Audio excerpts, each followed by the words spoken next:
Hey, Chris and Brian here. We're going to talk about phishing emails. We got a couple of phishing emails in the last week or so. Chris has seen, and from clients of ours, and there's some telltale signs that you can look for to identify these phishing emails.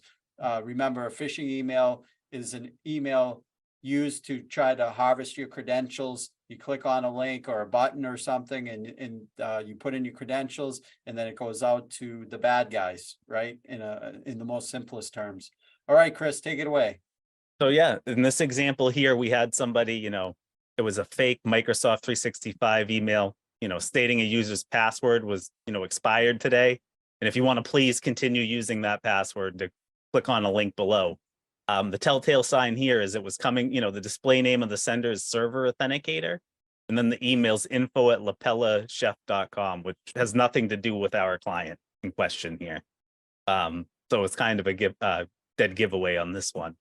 Another one we have would be, let me bring it up on the screen here. We had someone clicked on this, and this was a similar email, but it's a password expiration notice. And there's a keep my password button. Microsoft's never going to send you an email like this. So no matter how real it might look, always double check these. Now, this is just a screenshot captured. I don't have the actual email, but the sender was something at .ru.com or .ru, or some random domain was used, with the play name that said like something like server administrator or something like that. It was like a Russian domain Yeah. ending in .ru. So if you see anything weird, then that's not a .com, you should be on guard immediately.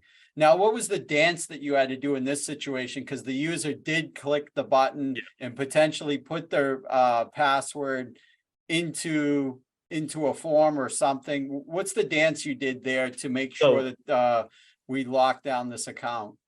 So I immediately block sign in.